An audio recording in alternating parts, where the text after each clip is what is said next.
Good afternoon, everyone, and welcome to Chatting Blues. Before we get into this afternoon's episode, can you hit the like button, subscribe if you're new, and leave a comment in the comment section.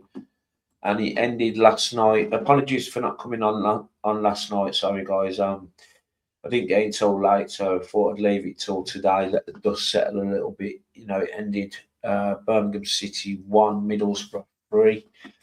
Um, Initial thoughts, just a quick overview of the game. Like, I wasn't really expecting anything out of the game. I thought, if anything, we could get a point. With all the results going kind of against Middlesbrough over the weekend. I expected a reaction from Middlesbrough for a couple of poor results for them. But on the back of that, we should have been up for the game as well, considering our slim outside chances of promotion. We could have kept that momentum up going, but it ended 3-1. Stu, how are you, mate? You okay? Yeah, I'm good, Nick. Yeah. Like you, got in late last night. I think it was about 12 o'clock by the time I got back. So, yeah, late. No one. No one. Right, I'm just going to get the lineup up, and we're just going to quickly go through this, and then we will get into kind of the crux of the game and kind of what it means for Blues now. So, plenty of changes. So we've seen Beedle. He's stuck with Beedle again. We'll talk a little bit about Beedle in a minute. Brightside, Samuel right back, Clara and Panzo centre backs. Good to see Kai Wagner kind of like straight back at it. Really pleased to see his name on the team sheet before we kicked off. When the lineup came out, sorry, Iwata and Doyle coming in for John Solis, who had a red card, so he missed just this game. He should be back for the Charlton game. And then we've seen Patrick Roberts coming for Vicente, Deutsch coming for Prisk, Gray coming for Osman, and Stansfield up top. Yeah, I mean, no real complaints of the lineup, if I'm being honest. I was, like I said, I'm really pleased to see Wagner come in. I'd like to have seen Laird start, maybe, but maybe he's not fit enough. It's good to see Gray back. Right, Stu, what, like, the thing that was annoying me in that first half was it was obviously our tactics that was what Davies was trying to implement in playing out from the back and playing through the press. Right, we could see that I mean, we started the game off really well, I thought, as well. Just quickly mention that. The crowd was up. I thought the first 10 minutes, 15 minutes was all Blues. We kind of pinned them back. Our press was really good. I think it was Doyle forced their keeper into a really good save after about 6-7 minutes. A half chance by Damari Gray not long after, and we started the game well. And a long ball over the top, if I remember, brighter size Samuel caught out. It did look like a lot of people around me were saying offside. It was offside, but it was very, I've looked at it back and you can't really tell. If anything, you just give that as onside. But I thought brighter side Samuel getting caught out, tried to track back. Matt Target goes through on goal, puts it past Beedle. I've just had a quick look at the. I mean, I don't want this to be a Beedle hating kind of podcast, but he just dives over the ball, man. It's fucking nuts in both of the goals. He dives over the ball. I just knew as soon as he was 1-on-1, I didn't even look at Matt Target go through because I knew he'd score. I was looking over at the linesman to see if he put the flag up. Makes it 1-0. And the thing I noticed, Stu, was how quickly our heads dropped. Was that something you noticed when we went 1-0 down? Oh, he's gone. Sorry, I must have been talking to myself there. So I don't know where Stu's. Oh, there he is. Oh, his internet's down for a second. So what I'll do is I'll bring Dunk on for now. How are you, Duncan? You okay, mate? I'm okay, mate. Yeah, I'm cool. So I was just saying then, in terms of like when Middlesbrough took the lead 1-0, ball over the top, pretty straightforward. Matt Target, their left wing back, obviously ex Villa, goes through, puts it past Beedle, and our heads dropped. Um, like when we was walking back to the halfway line, there was no communication, and I've mentioned this on previous kind of match reactions. Like there seems to be a lack of leadership in the team. And not long after Dunk, they go and get a second Matt Target again. A real mix up in our own kind of like sort of around the 18-yard area. Christopher Clara makes a bit of a boo boo. It gets played out to Matt Target again, who's in a lot of space and puts it past Beedle, and it's an uphill battle then. And that kind of pinned us back. And the thing what I was trying to get at, Dunk, was we was trying to play. I mean, Panzo, I don't know what Panzo was doing last night. I thought it had a nightmare, Panzo, but playing the ball back to Beedle, who was obviously lacking in confidence, but he's an awful distributor and terrible with the ball at his feet. And we kept trying to play it, and Middlesbrough were clocking onto it and pressing us. What was your thoughts on that and on Beedle? I've always tried to give him a bit of slack here because he's 21, yeah. But I genuinely believe that when he does go back to his parent club, I hope he can be better than he is, because I think this season's going to destroy his confidence, because he has had a lot put on his shoulders. Is he a good shot stopper? I think reaction-wise, yeah. I do think that Allsop should be in goal, only because he gives you that bit of stability with his distribution. I said this on one of your last shows. His distribution with his foot is amazing. You know, you can't not knock it. And if I don't want to sound like I'm hating on anybody, but I'm going to rip some of the team apart here. Samuel's got no pace. When he went to the African Nations Cup, he came back and he looked a bit fitter and a bit sharper. And I thought, here we go. We might get the player that he says he is and what we thought he was. But he's got no pace. And for Davies to ask him to get up and down that line and get into the box and be a third striker every now and again, it's a big ask from a bloke that hasn't got any pace. Yeah. I look right. And you say about the leadership, there's a communication problem between Clara and the goalie, and they've got to sort it in the short term. Now, Clara's got a lot of strength. He's good in the air. He brings the ball forward, and I'm not saying he's as good as Bobby Moore or Alan Hansen, but when he brings the ball forward, you know, he can bring it to the halfway line and he picks out a good pass. But he must be the slowest centre-back we got in the league. He's got no pace and he needs protection. And it's just shocking. And Beedle, his confidence is shot. He needs a rest. He's got to go on the bench or go back to his parent team at the end of the season, because, geez, imagine if he brought him. Oh, I mean, Yeah. I'm not coming at this from a hate point of view. I have tried to give him as much slack as I can possibly do. But the panic in the back four and the two in midfield and the goalie yesterday was unbelievable. Yeah. And, you know, a part of being a leader is getting to grips with that and getting into the team and showing a bit of endeavour. And I think there was one moment with Panzo when he backtracked and he made a good tackle. Yeah.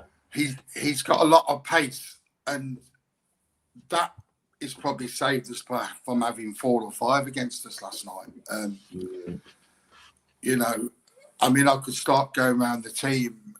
There's a lot of people that bottle out the tackle, and I'm going to keep saying this. I'm not coming from this from a point of view. I hate a certain player or whatever. But you look at them, and I look at that back four. Middlesbrough have been playing 4-4-2 for most of the season, and they came to Blues, and they went to a back 3 or 5 with wing backs. Yeah. Horses for courses. Their manager was able to adapt and overcome the situation, what he was going into. And I don't think look, I'm not here to tell Chris Davies what to do. I believe he'll be gone by the end of the season because he's not willing to change. It will be his own downfall and his own fault. I'm not calling him to be sacked. He will go because he's not willing to change that formation for whatever game he plays. And it's, geez, I could go on here. Right, look. No, I totally agree with the formation change, Doug, because like I was thinking this, like Hallberg changed the formation to a back 3 with wing backs last night, whereas the previous game they was playing a 4-4-2 kind of with the wingers quite high, pretty much morphed into a 4-3-3. And I listened to his post match, and the way he's so calm, and the way they asked him about the formation change, and he said, "I think this is what we needed against Birmingham today." And then it got me thinking about Chris Davies and how he hasn't diverted at all from this 4-2-3-1. You know, the only kind of tactical tweak, and I'll come to Stu on this in a minute. The only kind of tactical tweak I've ever seen from Chris Davies is when Laird has been out, and when we've been playing to Laird, who goes high and wide, and we kind of try and hit him long. When Laird was out, he brought a Water in as right back, and then we seen, and it worked for a few games because teams weren't expecting it, where Water was drifting in from the right, and was kind of getting more joy down the middle, and kind of like an overload through the middle. But Stu, like what, and also as well, touching on Beedle, like is he the only man on this planet that can see that Beedle is struggling? And why is he persisting? So why is he persisting to keep playing Beedle? And especially if you're going to try and play out from the back and beat a press, when you've got. It really winds me up because you've got Allsop on the bench, right? Who's by far the best goalkeeper in this league, if not a Premier League goalkeeper with his feet. Not saying with his hands. I don't think any of the keepers are great, but with his feet, I mean, I think Allsop would have been ideal for this game, and I've been calling for him, for a long time. I've always chose Allsop over Beedle, but then he gets the chance at half time to bring him off. He suffered a head concussion, and he brings him out at half time. I know, What's your thoughts on that, Stu? Well, mate, it's the $1 million question, isn't it? I mean, Beedle come out second half, and the photos, mate, looks as if he's been in the ring with Rocky Balboa, don't it? He's got a massive shiner, his eyes closing up, and some of the photos, mate, he looks cross-eyed. So no wonder. Sorry, Tom. I was just thinking of an old program on the TV.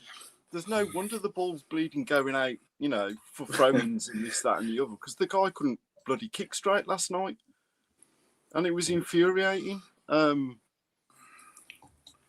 Even the guys who I was sat next to, there was, everyone was like in the Gilmary Cup, and like, this is terrible. He can't bloody distribute and this, that, and the other. Yeah. And I said, for me, it comes from the back, doesn't it? If you've got a good keeper at the back that the others trust and they can count on and they feel assured with, then that breeds confidence from the back. Of course it does. Yes. Through the No, going forward. if you've got good distribution, which Allsop gives you, you know, it's like having that extra person, isn't it?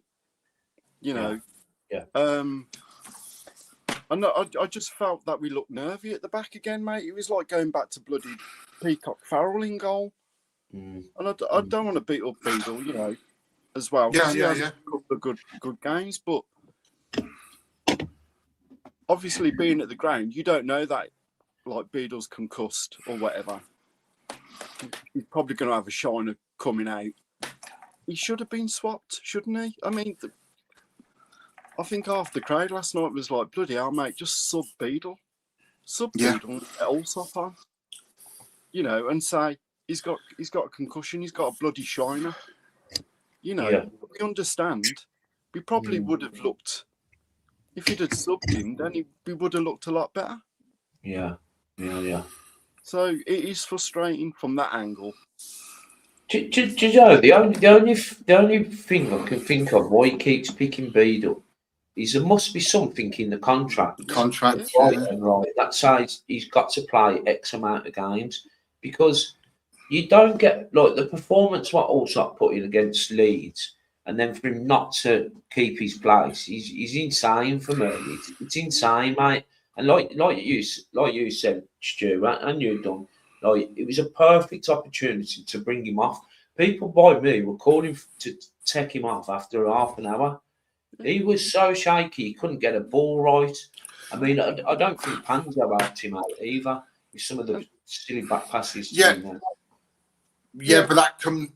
Sorry, go on. No, go on. I was going to say, yeah, you're right. And the distribution, and then, like, the crowd gets on Beedle's back, you know, and then, so that disrupts, you know, their players sense it, our players sense it, Of course their they do, fans sense it, you know, their fans are emboldened, their players are emboldened.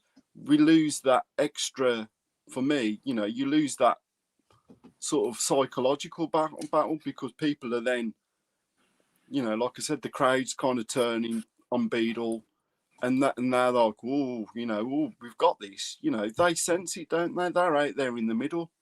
Yeah. I mean, the Boro fans, mate, to be fair to them, they were loud last night. I was sat above them.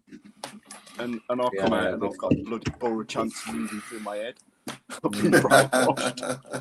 But, yeah, for me, that's what it is. You know, you lose a percentage of the performance because of Beedle and because of how the crowd then reacts. Because we see, you sense it, in, you know, and it's disheartening when he puts his foot through it, and he just fucking either goes nowhere near a player, he goes straight to their player, or 9 times out of 10, as it was last night, it was just going straight out. Yeah, you can't hit a man. I mean, man. All this stems from our formation, because you've got that bench, and you look at that bench, and we're getting overrun in midfield because you've got 3 at the back, right? This is where, surely, look, I'm not better than Chris Davies, but I'm watching and I'm hearing and I'm looking and I'm seeing that we're getting overrun in midfield. We're all panicking at the back because they're coming on strong, the other team, and we, you know, the back four's got no confidence in Beedle, and that's the truth, you know. And this is about facts here, right? Yeah. And there's no one in the midfield that can carry the ball. You look at the bench, and we've got 2 wingers on the bench because you won't divert from 2 wingers. So we've got 4 wingers in the starting squad. Where's the ball winner and the ball carrier?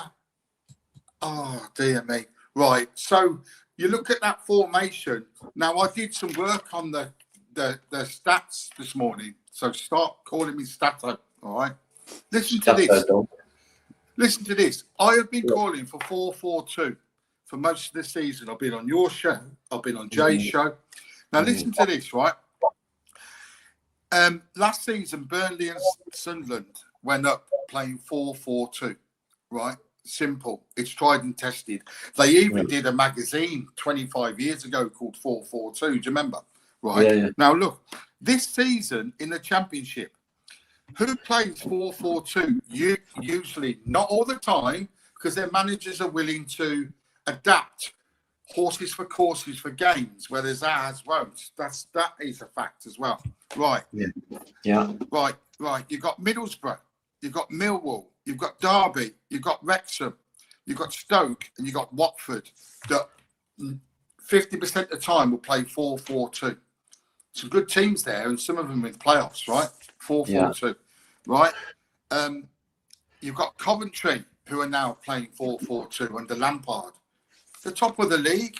Middlesbrough usually play 4-4-2, but they went away from home. They knew how dominant we were at home, so they changed their system. Why? Right. So what I'm trying to say is Davies will be sacked and he'll be sacked because he's not for turning, like Beedle. Yeah. We all know if I was at Beedle's parent club, I'd get on the phone today and I'd say, can you give him a bit of a rest because he's going to come back to our team at the end of the season with no confidence? Do you know what I mean? Yeah. You know, because he's only 21. You know, he's got a big weight here, and that match has destroyed him, at least for a month. You couldn't put him in goal in the next game because his confidence is shot. But the thing is, the two centre-backs are shot now because they've got no faith in the man behind. Yeah. And then we're getting overrun by Middlesbrough, and you look at your bench and you've got two wingers. Where's the midfield player that's going to drive you forward? And then out of them wingers, yeah, of course, I do like the Spaniard. I'm not keen on Osman. I'll be quite frank with you. His left foot's about as much use as an ashtray and a chocolate motorbike. I don't know what you say. Or, you know, I mean, time and time again, he's all right-footed. Is that right-footed? The fullback knows. And it's just, oh, my God. Why did we have him on loan? Right. At Queen's Park Rangers, if he's any good, he wouldn't be on loan. I mean, I don't like loan players anyway, but he would be in their squad if he's any good. Are you going on about Osman? He won at Queen's Park Rangers, was he? Oh, weren't he? Sorry. So wherever did he come from? He was on loan abroad somewhere. Was he? Yeah. I know what you're saying, but I stand corrected. But yeah, just if he's any... Go on, yeah, sorry, I'm on a rant here. Quickly on the Beedle thing, like I was thinking last night that he's gonna die on this hill, this Beedle hill. It's gonna get him the sack. Yeah. Do you know what I mean? Yeah. Yeah, but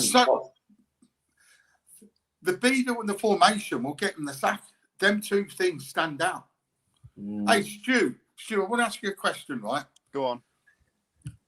Who would you pick for number 10 in the Blues team at this moment in time? I really don't know, and I think this is it. It's kind of like he just seems to tinker around, and one week it's you know Stano and Duck, and then it's Duck and Priscay, and then it's bloody, and I'm like. I've had a look at the stats. For me, stats. I kind of let him finish the question, Dom. I kind of like things, and I think I look at other teams, and I look like in the football that I've watched in like days gone by of like good teams, and they're settled.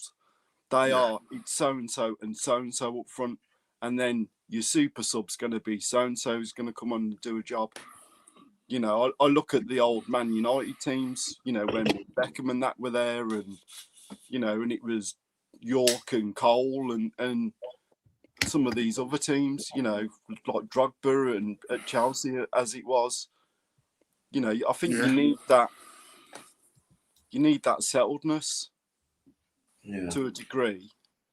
And I don't think... nobody's getting like a. Do you think anyone's getting like a proper run in the team? Because Kyogo coming for a couple of games, scores a couple of goals. Seems he's dropped out of favour. You know, I understand he had a little injury and that, but he was available last night. But then it just seems as if he's out of favour. And I think this is perhaps what's at the crux of it. Is it's Davies' way or the fucking highway? Exactly. You've nailed it. Do you know, we've had 9 players play at number 10 this season. 9. That's disgusting. It is absolutely disgusting. If you have had 2 seasons at a club and you can't now nail down as a manager your number 10 position, I'm sorry, but I just want to bring this comment up because I disagree with this, Rockbuster. He's put, are we all forgetting about the Norwich game? Beedle was our best player. Middlesbrough were the better side. Simple as that. Like people going about Beedle against Norwich, right? That double save he made that one good save where he tipped it over the bar. But a keeper should be saving that. The double save he made, which everyone's creaming the pants about. The first shot, he parried it out straight to their number 9, which he's done over and over again this season. And then their number 9 hits it, and he just falls to the ground, hits his leg, and goes out for a corner. I really disagree that he had a great game. I thought he was okay against Norwich. I don't know, man. I don't know what he's seeing, what Chris Davies is seeing that we're not seeing. I know. Does that make sense?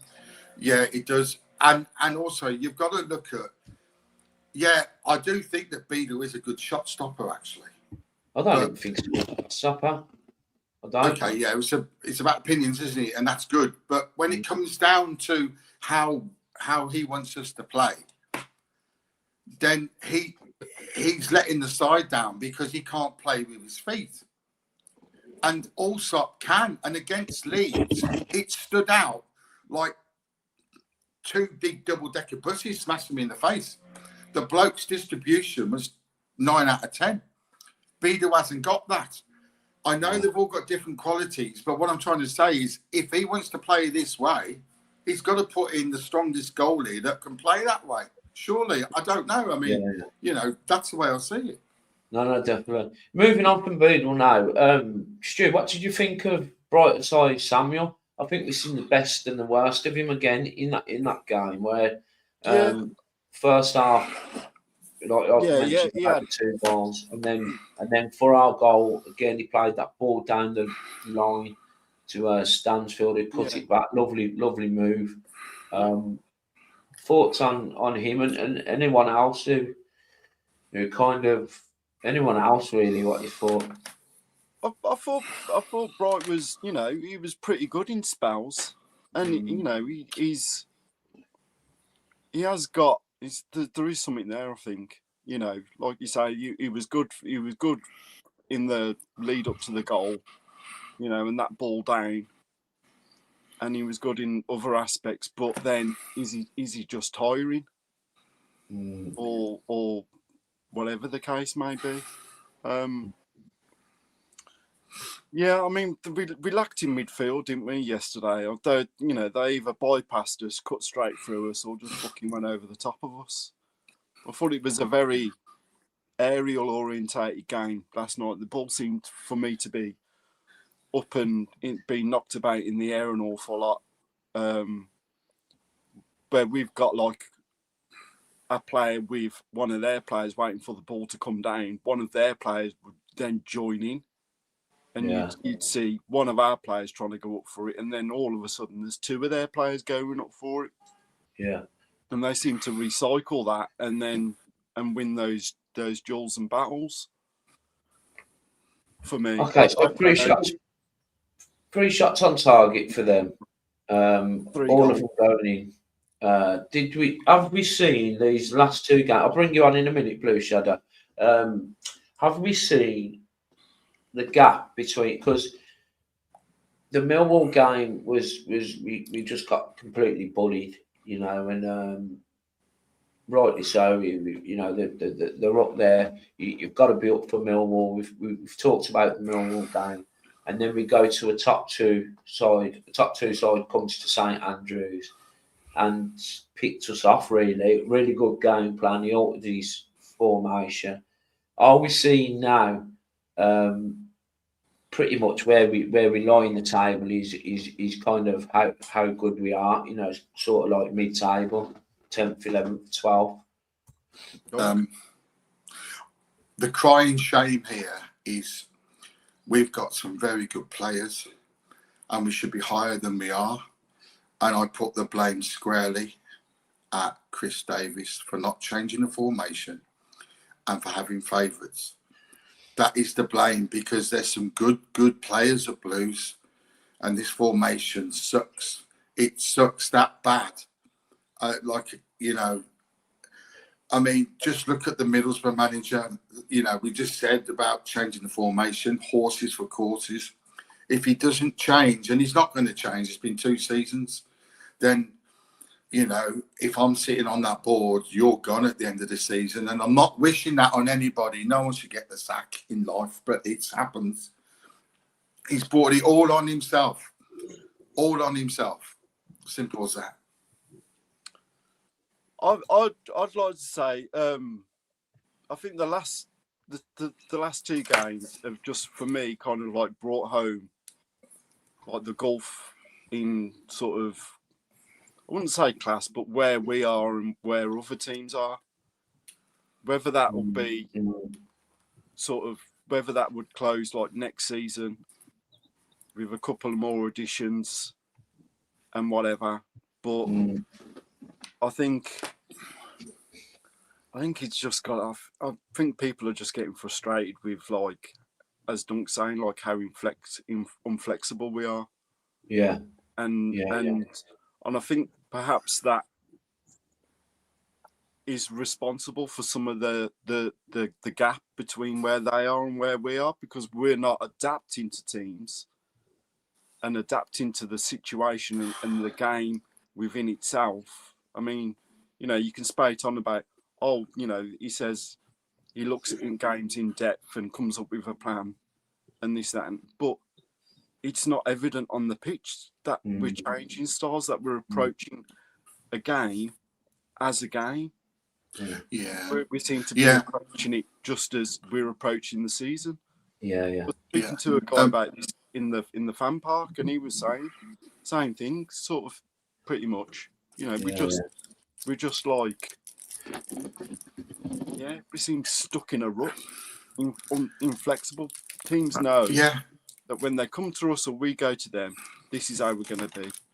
And I think teams look at us and go, Beedle's weak, he's going to be in goal, he's young, he's inexperienced, and there's like a lack of confidence in the team that comes from the back when he's there, so let's exploit it. Yeah. Let's stop them playing down the wings. Let's get at them in this way and that way. And we get nullified. And then what's depressing is you look at the bench and you've got 2 wingers on the bench, and you've got 2 on the pitch. So that's telling you he's going to stick to 4-2-3-1 the whole game. The whole game. Take one of them wingers off the bench and put on a midfield player or something. Do you know what I mean? So you've got players to tactically change the formation if you need to, if it's going south. You know what I mean? Yeah, but he don't do it, does he? He don't do it, mate. I've never seen him. I've seen him once or twice change to a back 3, and that was quite recently. Sort of, I think he did it against Coventry late on. Okay. So Blue Shadow. I just brought Blue Shadow on now, so we'll just bring Blue Shadow in. How are you, Bob? You okay? You're right, lads. Yeah, Can you hear me? Yeah. Still fuming, mate. Absolutely fuming. I was just like, I was listening to you talking about Beedle, mate. If I could rant on about him all night long, you know what I mean? But it's not worth it, you know what I'm saying? He's just send him back, mate. Fucking hell. Absolutely shit. Yeah. We've quite touched on Beedle now, and I think we've all come to the conclusion why. I don't know why he keeps playing him. There must be something in his contract. Yeah, I think I'm going to say there's something in the contract clause. They've got, there's got to be something, written in there that he has to play so many games for us. But it's bringing down the team. And if I was Allsop that had just signed a 3 to 4 contract deal and I sat on the bench for most of the season, mate, I'd be like, you know what, send me somewhere else. put me somewhere else, and it's unfair, you know what I mean? So I just don't like the way Chris Davies is at the moment. If nothing's working, we just don't seem like fierce enough, you know what I mean? It's kind of like teams would come to Birmingham and fear us, and now it's kind of like they laugh at us because they know, they know what's going to happen. The atmosphere, it hasn't been great. Our away form, it's been up and down. Home form, and you're just expecting like a change, something different, and that's wishful thinking, being a blue nose. So it's kind of false dawn, isn't it, guys? I just want to read a couple of comments out.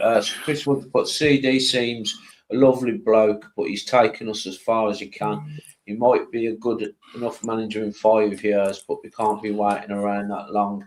New manager needed for next year. Now, I'm kind of I've backed Chris Davies up pretty much since he's been here, and the only time I've started questioning him was kind of last night, in terms of pretty much the Beedle thing, and then thinking, like, when I heard Halberg's post match, like the way he adapted his formation to come to St Andrews, and like you mentioned it, Stu, before Blue Shadow come on, he's just so stuck with this formation that I thought that he would have a plan B, plan C, adapting to different kind of opposition, but we're not seeing it. We're not seeing it.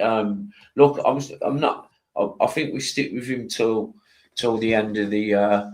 Playoffs for me are now out of reach. So for me, what I want to see now going forward, and I'd like your take on it, each one of you, is I want to see from now until the end of the season, I want to see some flexibility in the formations. Do you know what I mean? Not sticking with this 4-2-3-1. So I don't know what you think of that, Dom. Well, my feelings. Let's try 4-4-2, or even the same as Middlesbrough and go to 3 at the back. I mean, at least with 3 at the back, you've got Newman and Panzo with a lot of pace that can protect. And I'm sorry to say, it's not hate. I love Clara, but he's the slowest defender in the Championship, and at least them two could protect him with the pace. Yeah, of course, I want to try something different. I'm not asking for Chris Davies to be sacked. I think the board's going to do that anyway, because it all comes down to results and money. Just 2 quick things on Beedle. I know we've banged on. Let's not be harsh on him, because he doesn't pick himself. Davies picks him. And also, he has to go back to his club. And his confidence is going to be shot, and he's still only 21. So cut him a little bit of slack, in the sense that let's not blame him, maybe blame the manager, I don't know. That's the way I see it. But I mean, like, and the playoffs are gone now. It's just middle of the road stuff. And it's just a crying shame, because there's some good players there. And a different formation, I think we would have done better than we've done, actually. So, Stu, what do you want to see from now to the end of the season? There's 12 games left, I believe, something like that. 12 games left. There's 12 games left, which is 36 points. So, I mean, I don't really want to write us off, but because I still think there's a lot of football to be played. But I mean, I was hoping last night at the very least we'd get a point, and we might still be in it. Who knows what's going to go on with other teams? There's always the variables and that, but you've got to look after yourself, really. I just want to see them go for it, mate. Take the shackles off. And what happened to the Blues that beat, Millwall at home 4-0, Norwich 4-1, was it 4-1? And those, maybe, I don't know what the answer is. Perhaps we missed Solis last night. He'll be back for Charlton the weekend. But that ain't going to be easy. I mean, Dykes is going to want to knock one past us at least, Yeah. Yeah, of course he is, yeah. On his shirt. But I want to see us go for it, mate. I just attack. Lose that. Thank you. So that tentative aspect, which when we're getting forward, we're looking to overplay. We're looking to overpass it. Get forward. Have a fucking strike at goal, mate. Yeah, there was opportunities last night where I thought, fucking hit the ball. Do you know what I mean? Yeah. Hit the ball from outside the box. You don't know what's going to happen, whether the goal is going to parry it, whether it's going to get a deflection like, you know, in the Leeds game. You don't know what's going to happen. Get players in, chasing it in. Go for teams. Do you know what else as well? I think Doug touched on it earlier as well, and I'll ask Blue Shadow about this. Like, we're not seeing with this. I don't know if it's a formation or the players. I think more so the players. But we're not seeing players run with the ball. You know, you talked about the Norwich, the Millwall, and the we won 3 games at home, didn't we? Smacked them, put 4 goals in each game. We're not seeing floods of players running forward. If you notice Middlesbrough yesterday, and I noticed when they played Sheffield United a couple of weeks ago, they won 2-1. As soon as they've got the ball, they're on the half turn, and there's players flooding forward. I mean, at times it looked like the Red Arrows were coming down towards us, and you know, and it's unaware. I think we're slow. I think we've got no quick players. Duncan mentioned about Clara. I mean, I like Clara, but yeah, I do. You know, there's not many fast players. I still think we have addressed the physicality side of it a little bit in the January, but I still think we're lacking in a lot of areas, and kind of like what you do if you're United now, because you threw a load of money out, but not so much in the summer. So it was more spent on wages, wasn't it? And then you look at Kyogo, what a waste. I mean, I seen his wage bill the other day. It's wild, his wage bill is. You know, it's just been a complete flop. And then the amount of money spent in the January, and yes, like form has improved, you know what I mean? Form has improved, but I think these last 2 games has definitely kind of shown where we're at and how far we've got to get. And what do they do? What do they do in the summer? Because is this team good enough? What we've got now? We've maybe 1 or 2 additions, and you know, I don't want to keep banging on about the goalkeeper, but we definitely need a goalkeeper in the summer.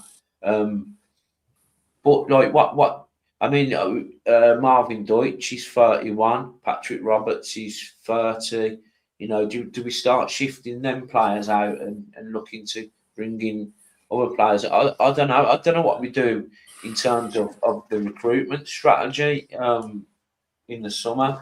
I'll just go to Blue Shadow on this one. Kind of like what do you think we need to do in the summer, or do we just go again with this squad of players? I mean, it'd be nice to get a goalkeeper in. You know, that would be maybe under Allsop, but I'd love to see Allsop back. You know what I mean? I don't have the answer, mate. It's just not knowing. You know, we could sign plenty of players that are strong. You know, can take shots on goal, score them, but that's whether they can play the Birmingham way. I find that like we can sign players, and you know they'll start for us, and they just haven't got it. How they used to play against their old teams to how they play, you know, for Blues is totally different, and we've seen it in like ex-players where they like Williamson. He used to play, but he get the ball stuck in between his feet. You know what I mean? So yeah, it just we've got rid of Deadwood. Do you know what I mean? I think the only thing is, I think the best thing to do is just ride out the season. I can't see us getting into the top 6, to be honest with you. As much as it would have been nice, but I think we haven't really, you know, found our feet, found the correct players to play certain positions and that. I think maybe next season or the season after that will be our chance to go up. Like, And Stu, what do we do in the summer in terms of recruitment, and would you stick with Chris Davies? I know you've touched on him, like you want to see a little bit more shackles off, changing formations, maybe adapting to the opposition. And I totally agree with that. But like, what happens if we, from now till the end of the season, have we win get a few games, draw a few, maybe lose a couple. What happens in the summer, mate? I don't know. You just come to my head, right, from what Shadow was saying and stuff, and it might just something popped in like that we've kind of talked about like before and earlier in other ones about Davies are they overcoaching these players? Are we getting quality in and then going, listen, mate, we've got you in, you get a player in for certain attributes, and then they seem to be trying to remold them and battering these attributes out of them. Yeah. So if that's what they're going to do, then it don't really matter who you bring in, does it? So what you're saying there is it's a case of Chris Davies has got a set style of play to play, right? A set formation. He wants his left winger to do this. He wants his right winger to do that. He wants a number 10 to do that. And regardless of what attributes or what you can bring to the game, if you're playing a right winger, right, then you've got you're moulded to that, to whatever Chris Davies wants that right winger to say. Yeah, kind of. Yeah, and if you don't play the Davies way, then you're out, ain't you? I mean, we've seen it with that. Who was the young Japanese lad last year who we had? Yeah. Oh God. No, he looked bright and dangerous when he come on those couple of those occasions, and we got the fans were up and at it, and we was like, oh, this is exciting. And then you didn't bloody see the lad. They fucked him off 8, didn't they? Yeah. So it's like, it's all right bringing in the talent, but if you bring in the talent for one reason and then batter that talent out of them and try and mould and shape them into a certain style of play, then why are you bringing that player in? That's kind of my thought on it. Because, like, if you bring an exciting player in for certain attributes, then that's what you want to exploit in that player. And try and bring that through in your team and adapt your team's play to incorporate that player a bit more. Yeah. So, no. Just quickly, if you can, guys, just hit the like button. Hit the like button if you haven't already, please. Subscribe as well.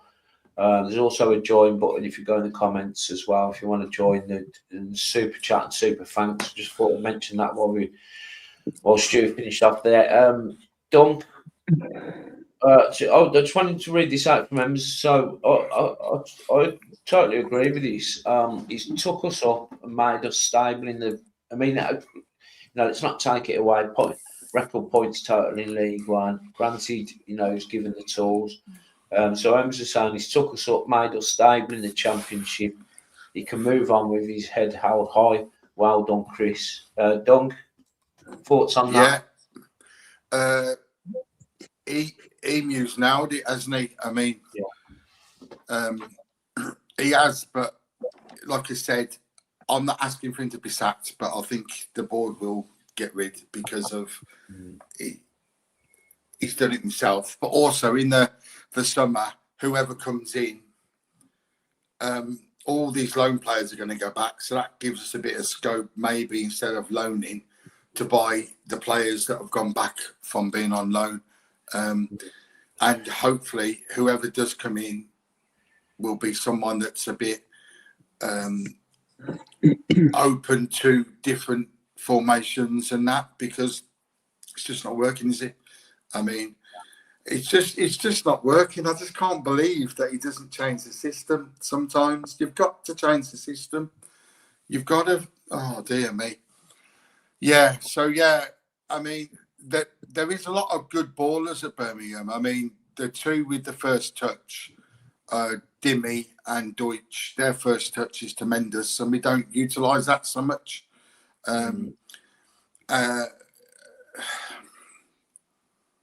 It's all on his feet. You know, it's all on the boss's feet, and time will tell. And if the board make the right decisions, then he'll be gone. And like I said, I'm not asking for it, but if you're not going to change, then it's bye-bye, isn't it? I've got 2 questions for you, Nick. Yeah. First one, right?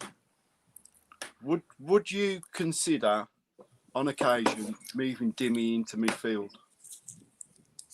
As the number 10? Yeah, possibly. Yeah. I think we talked about this on one of the podcasts before about moving either Roberts or Damari Gray to the 10. You know, having Vicente out wide right, and you know, because he's not going to. By the looks of it, he's not going to deviate from 4-2-3-1. And if you're going to move, say, Gray to the 10, then having Osman out wide left, yeah, definitely something to. Gray likes to cut in anyway, doesn't he? And the shots you've seen him take, and you know, have been on the edge of the box. Yeah, slightly on his side, but you know, again, he does like come a bit more central at times, I think. That's a good shout, Stu, in the short term. Yeah. I think that is a good shout for the rest of the season. Perhaps just like, you know, a little bit here and there. Perhaps they're just a bit more mobile and come in and play there for like 10 minutes spell and then get back out or whatever. I don't really know. But my second thought was, do you think that they're going to stick with Davies? If they don't get rid of Davies at the end of the season, which is going to be a choice and a decision that United and whatever are going to have to make and take. So if they decide to keep him at the start of next season, how long do you give him? I think you give him to either the first or second international break, and for me, like United are so kind of like you know, they're on this, they're on it. You know, they're not going to give him long. I'd imagine they'll look him to the October and see where we're at. Do you know what I mean? September international break, maybe. You know, if we're 3rd or 4th in the September international break, maybe give him to the October, because they'll be looking at top 2 next season. Do you know what I mean? Not even playoffs. So ultimately, this season has been a failure in their eyes. You know, I know a lot of us and me as well. Like, I think it's not a failure for me. Do you know what I mean? I suppose United have got everyone kind of thinking we're going to get the playoffs or we're going to get promotion, and we've gone along with it. Do you know what I mean? But you know, we're going to end up finishing mid-table, and then I think we've got to go for it next season. I believe there might be another 2 playoff places for next season as well. Yeah, so, I've heard that. Yeah. I don't know. Yeah, as I say, that Dimmy idea, Stu, is a very good idea for the short term for the rest of the season. If he stays, Davies, then he's got to go into that transfer market and buy a number 10, a proper number 10. It's a very specialist position because you're part of the midfield, you're part of the attack. You've got to be aware, you've got to have a good balance. You've got this, you've got to be able to score a few goals. You've got to spend 10 million on a good number 10, and we haven't got a number 10.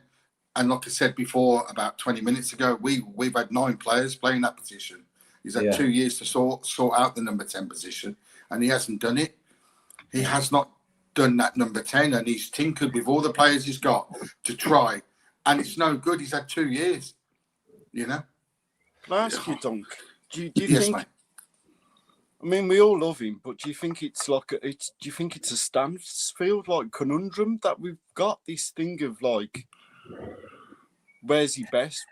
what role does he have? How does he fit into the team? Because, I mean, last year it was, you know, AG playing with May and AG playing with this and, you know, and da-da-da-da-da-da. Yeah, I know, yeah.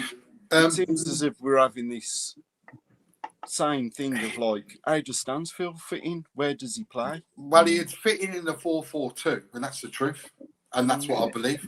Because strikers hunt in pairs, but I get called old-fashioned, and I've just read out a stat of all the teams that play 4-4-2 in the Championship.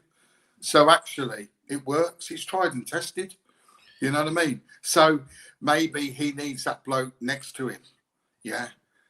And then he will, that is his best. I mean, one at front and number 10. Oh, dear me. I could go on here, on and on and on. And I want to have a good day. No, I agree about the number 10 position because for the way he plays, like, I was disappointed that we never got a number 10 last season. And then you kind of think, well, he's definitely going to get a number 10 this season, especially with the money they threw it, and he still hasn't. And that leaves the question what Stu mentioned about where does Stansfield fit now? Just going quickly to Blue Shadow, what's your thoughts on Stansfield, Blue Shadow, and kind of like he's coming under a little bit of flack, and we don't really. His head seems down. Looks a bit dejected last night. Yeah. I love Stansfield since he's since we've signed him. I absolutely love him. He runs all over the pitch for us, you know what I mean? And he does get slack, which I think is unfair. But you can tell, I think, when he picked up that first injury, he hasn't been the same for us. And bless him, he tries his hardest, you know what I mean? And it's kind of like you can see how frustrated he gets. And it's not just like on the pitch, you know what I mean? It's like when he gets substituted off, it's kind of he just seemed really down, like, you know, he gave his all, but it wasn't good enough because he hasn't scored. And the goal that he scored, where he got emotional, you could tell how much it had affected him. But I think Davies just tends to play him if he's injured, and it's not good if he ends up out. And I know we can't rely on Stansfield all the time, and he's a young lad and that, but he makes the team for me all the time. Yeah, nice one, Bob. A good comment here from Jeff. Davies made big mistake sending Leonard out on loan, and look at him. He's proved his point of how good he is. Granted, it's Scottish football, but I was a bit surprised at this one when we removed Leonard on. I think he's definitely a player that can run with the ball. You know, he's composed on the ball, and I don't know what do you think of the Leonard thing? And I totally agree. I think we should have kept him personally. Yeah. I mean, it was good to see Pate come back on last night. You know, I think we have missed him as much as sometimes he goes under the radar and that. Yeah. You know, with his performances, and people think that he goes missing, but he don't really. And I think Leonard. I mean, I've always been like quite a big advocate of his. Really, I thought he's seems to be fucking quality. I think, you know, he comes in, he does a job. It's very clean and tidy. You know, breaking up the play and a lot of sometimes it seems to me as if we've played better with him in the team. Yeah, because he was a little bit of a ball carrier, and last night.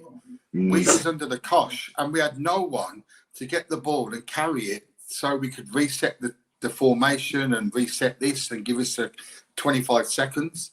Yeah. And if you haven't got a ball carrier, it's shit, isn't it? Yeah, even if you just got the ball for that 10 seconds or so where he's got the ball at his feet and he moves, which is the key thing for me, there's movement, and then he lays it off. The whole thing again, which I noticed like about last night, we was very backed towards their goal. Yeah. And receiving the ball, we're stagnant. We've got our back towards their goal with a player behind, and they're trying to get, receiving the ball. They've got to turn, and they've then got to they've got to get going from a stationary position and get going forward, which, we look dangerous when we're running at them. This is the thing, and this is the thing that either teams are stopping us from doing or we're not doing. For me, I know. Yeah. We're not making those passes and those balls for our players to run onto and run into space, which I think was how our goal come about last night, wasn't it? Yeah. And the thing that gets me as well is when we've got space on, like whether it's the left or the right, and we tend to just keep passing it back, and it just drives me insane. It just like, how much space do pass the ball, see where it goes.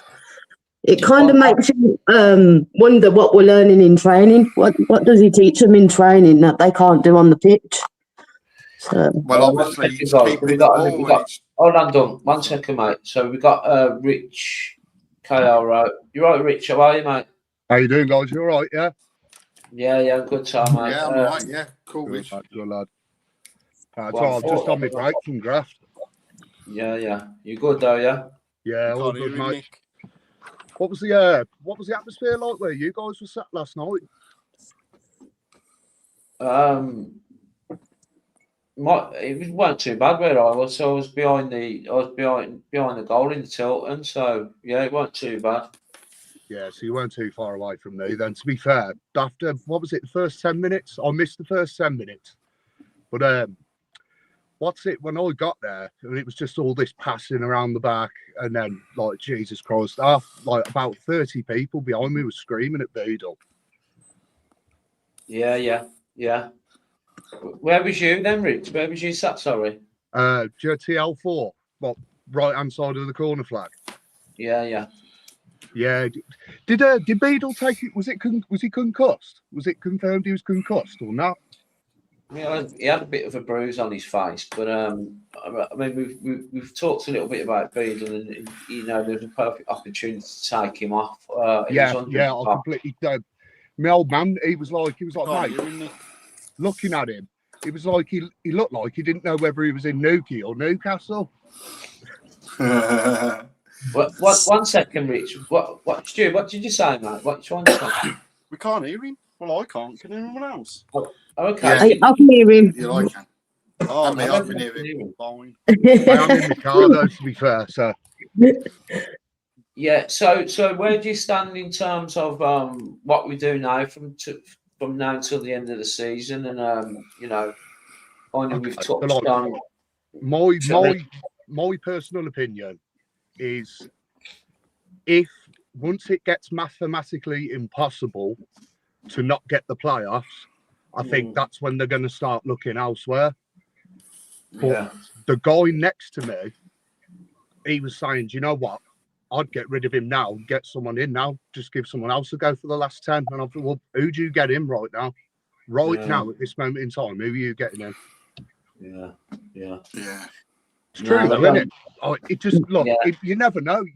This is the thing with Blues. You never know. We could go on a massive winning streak again and hit the playoffs. Do you know what I mean? Obviously, it's pretty low, but you just never know with us. This is the thing. All right, so yeah, it's very true, man. Stand for the Truth has put a question for the panel.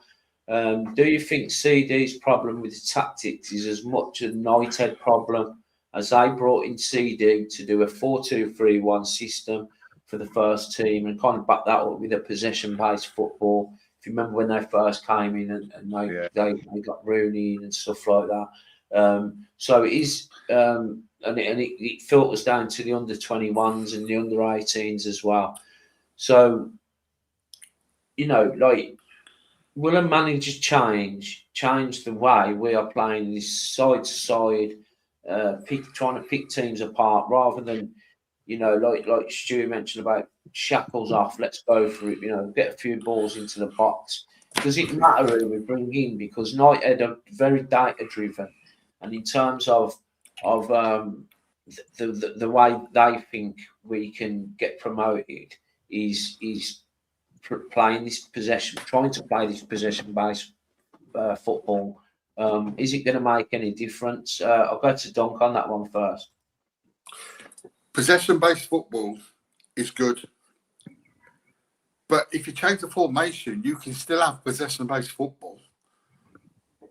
Surely, it's simple, isn't it? It's 11 against 11. Whatever position, whatever formation you do, if you want your style of play to be possession-based, I'm all for that because we got the ball. Yeah. But when you got the ball last night, we was in their half a few times, and in their half, and we've ended up going back to the goalie because no one can see the pass, or no one can see the through ball, or no one could make a run, or we haven't got a ball carrier. And that's when possession is boring. It's boring, isn't it? Sideways again. But if we're going to do possession and we go to 4-4-2 or 4-3-3, we can still play it, but just have a bit more oomph about us, a bit more creativity, you know what I mean? We're watching Gareth Southgate football, isn't it? I am shouting. Just where's the oomph and the passion? I mean, everyone says, "Oh, the crowd's not very good," but they feed off what's going on the pitch. Yeah, and at home, you've got to take it to them, and you've got to really take it to them.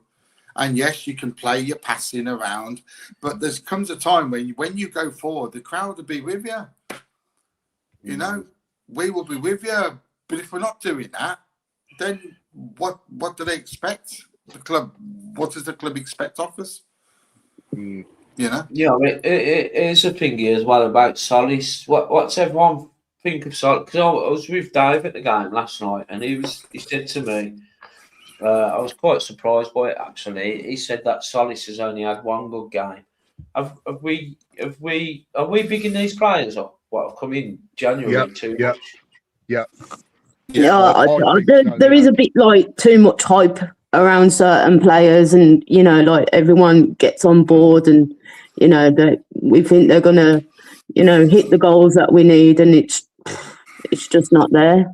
Yeah. It's like that Jonathan Panzo. His first couple of games, he was good, and I saw on one of the Blues social media pages, they were like, "Oh, how well do you think Panzo's done?" Well, mate, he's had 2 games, man. Relax. Yeah. I mean, you've got to understand as well that Colombian players and Panzo, they're coming to play in a league where it's not like their football, and they've got to adapt, haven't they? And it's going to take them a while to adapt. I mean, some of them were found out the other day against Millwall because they didn't expect to be bullied like that. And even if you played Sunday football, you know what it's like. Whatever standard, you've got to win the battle before you can play in football. And I think some of them are just got to find their feet. Because they're getting caught on the ball, and you know they're not expecting that the midfielder's running at you 100 miles an hour, and if he doesn't get the ball, he's going to put you in row Z. You know, and that is going to come as they get on and play the games in the league. It's just that I hate this formation. I hate it. Never ever mention 4-2-3-1 ever again. And I'll be okay.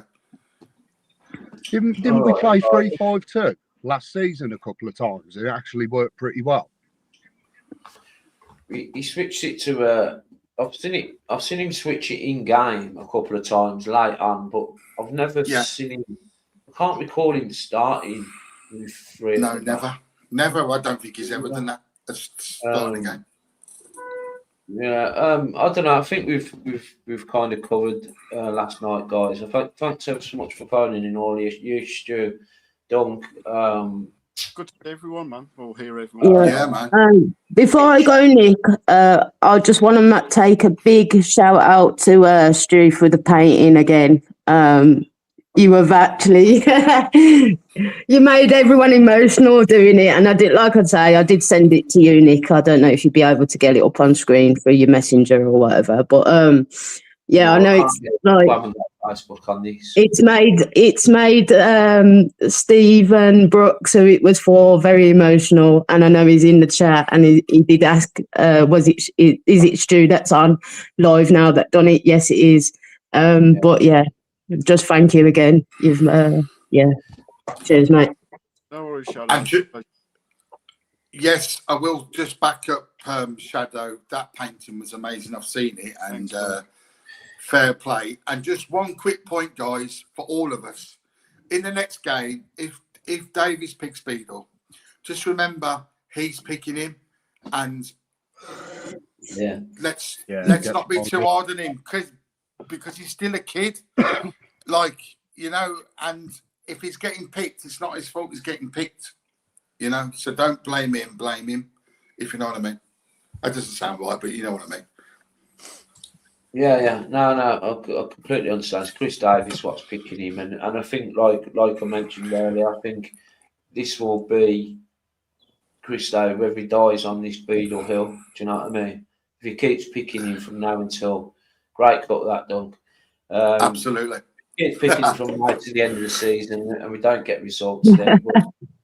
It will be his downfall, really, ultimately, because we could go on a good run from now to the end of the season, finish. I mean, people are saying about playoffs. Playoffs are done now, trust me. If I think so as well. You know, if we win 7, 8 out of our last 11, 12 games or something like that, you don't know. We'll have to wait and see what United do. But I'm definitely not in the camp of let's change a manager now, because I don't think that solves anything. I think we could keep Chris Davies to the end of the season, and we see where we're at, and we reassess it. You know, in the summer. You know, we've had 2 years of him then.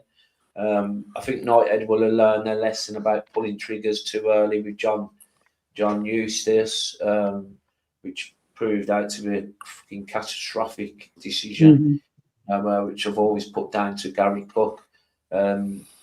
Pleased that they got rid of him not long after that. But yeah, nice one, guys. Thanks ever so much for coming on. Really appreciate it. Stu, Dunk, Rich, Blue Shadow. Nick, just a quick one. You give me a bell, and I'll pop down the gravel and have a beer late, you know, in the week. Yeah, definitely, mate. Yeah. Okay, we'll leave it there then, guys. Thanks ever so much, and keep right on. Keep Cheers, guys. Bye-bye.